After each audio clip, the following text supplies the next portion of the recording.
Hello and welcome. This is Dr. Rhadi Ferguson with Pro MMA Now, and I'm at the end of Bellator 66. I was in Cleveland, Ohio, and I'm here with Jessica Evil Eye. She had an awesome fight with Anita Rodriguez this evening. Please explain to us what it felt like to fight in your hometown. It's an awesome feeling to fight in my hometown. I just know the crowd's behind me, and it's just a warming feeling to know that I can wake up in my own bed, cook my own food, have my own food, and have all my people around me. But I know that this isn't going to last forever, so I want to enjoy it while I can and feed off that and grow from it so that when I do leave home, I'll be ready and I'll be mature enough to handle it. Well, Bjorn Rebney this evening spoke about Zoila Gurgel. He talked about Rosie Sexton, Dr. Rosie Sexton. He also talked about some other individuals, as well as Jessica Evil Eye. And he's trying to round out a 125-pound weight category so that you all can have a tournament. How do you feel about that? I think it's an awesome thing, and I think that the 125 division is something that is going to be undeniable soon, that these girls are going to just keep proving themselves. And there's more like me, that girl's the only one in the gym, and she busts her butt every day and is dieting and all that. And there's more girls like Zoila and Rosie that haven't even came out, and we got to be careful because they're working just as hard to be like us. So I'm very excited for Bjorn to give us a home, and I think it's just a matter of time before I put this all together and he makes a tournament out of us. Well, it'll be definitely exciting seeing as how you all might be fighting on Spike in the fall. Yeah, anytime that we're given any kind of national exposure, I think it's awesome. And I think that all of us need to be proactive on helping one another. It's a sport when it's all said and done. There's no reason to hate. There's no reason not to like the person. It's a business. And in any business, you have to coexist with each other and to make each other better. And I coexist with all the other ones. The only difference is I'll be at the top. Well, I tell you what, I really like some of the things that you've been doing on Twitter, that you do in some of the social media outlets. Early in the year, Miesha Tate fought Ronda Rousey, and there was a big up-to-do about how you market yourself based upon how you look. You're clearly very an attractive young lady. How do you balance out your looks with your intellect in terms of the social media? Because people don't just see you as someone who's pretty, they also see you as a fighter. So how do you brand yourself to make sure that that happens?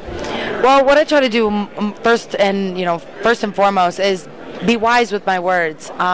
Anybody can be a pretty face, but you have to know what you're talking about, and that's extremely important to me, is knowing what I talk about and being intelligent and being able to know how to back up the things that I say or that I do, or to be able to be knowledgeable in any situation. So I think it's extremely important to keep myself smart, and I've spoke with lots of people about school and how important that is, and that's what's going to make me a good role model. Like Dr. Ferguson. and that's what's going to make me different from all these other girls, and that's what's going to set me off from just being another pretty face in a sport that is able to beat butt. Well, tell me this. I also had the opportunity to work with you, not necessarily on the mat, but at Pima-Tuning High School, middle school, when you spoke with some of the middle school students about bullying. Tell me what you do socially in terms of social action in the community. I've really been branching out a lot more in the social aspect and helping out in the community lately, because I'm realizing that I'm getting more exposure and I'm able to be that voice for people who can't and aren't able to get into the position where I'm at and to use those cameras and use that. So what I've been doing lately, is doing the anti-bullying speeches at the high schools and middle school. I'm actually getting ready to go back to my hometown middle school and do a career builders with them. And then I'm also getting ready to do a breast cancer fundraiser with my boxing coach. So it's just really nice to be that voice that no one has, and sometimes somebody needs that, and sometimes people talk and others don't hear them, so they need someone to scream it, and I'm okay with being that person. Speaking of breast cancer, you were decked out in pink this evening. Is that the reason why?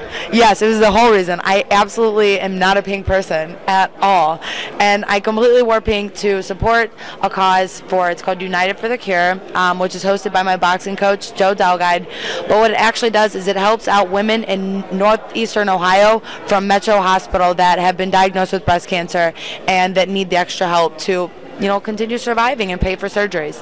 That's absolutely fantastic. I had the opportunity to work with Jessica Evil Eye on the mat. I also had the opportunity to watch her train, watch her prepare. She's 100% focused to the sport. I enjoy seeing people who are dedicated at such a high level.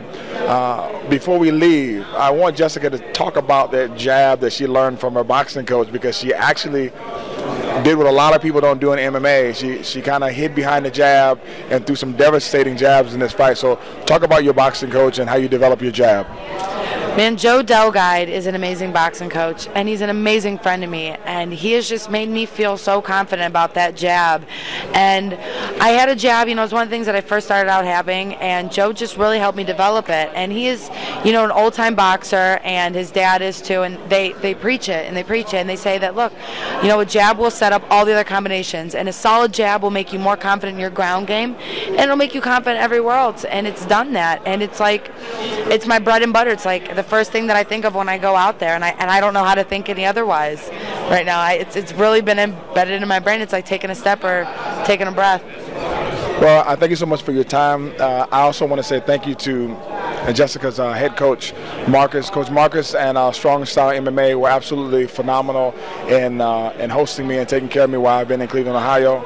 I also want to thank Brian Rogers, the Predator, for giving me the opportunity to coach him and provide him with some techniques as well as you, Jessica. I thank you so much, and as well as our Brazilian Jiu-Jitsu coach, Pablo, and what's Kindness' name? Steve Kindness. Steve Kindness. Steve Kindness. I also appreciate Steve Kindness for opening up his arms, and you all for opening up the dojo. Thank you so much, Jessica. Evil eye. Give me the evil eye.